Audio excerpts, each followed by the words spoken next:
They're depicted as devils on the walls of the Federal Palace.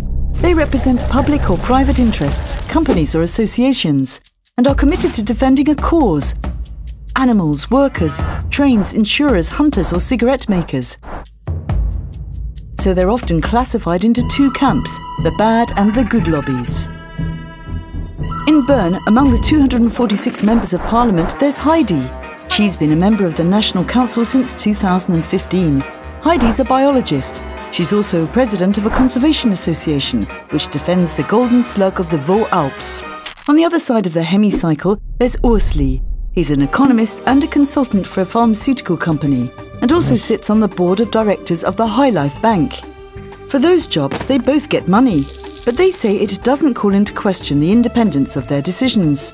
They had to declare these ties of interest as soon as they were elected, an obligation that exists since 2004, but relies on good faith.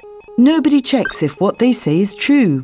In Switzerland, we have a militia parliament, which means that Heidi and Ursli need to work on the side to make a living and have less time to dig deeper into their political dossiers. Who helps them? Well, lobbyists, of course. They produce research studies, which of course serve their interests. And to advise them closely, they have access to the Federal Palace and its foyer, where the agreements are being reached. Heidi and Ursli each have 2 permanent access badges to the Parliament that they can hand over to whomever they want. Heidi gave one to a member of the Stop OGM group, Ursli to a representative of Swiss economy.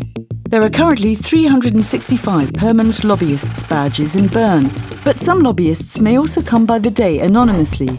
386 did during the Parliament session last June. That's the problem. Not so much lobbyists lobbying, but rather the lack of transparency that surrounds them. In Switzerland, there's no mandatory register to know who's in the Parliament building and no financial transparency. So pulling the strings, yes, but on the condition that we can see the puppeteer's head.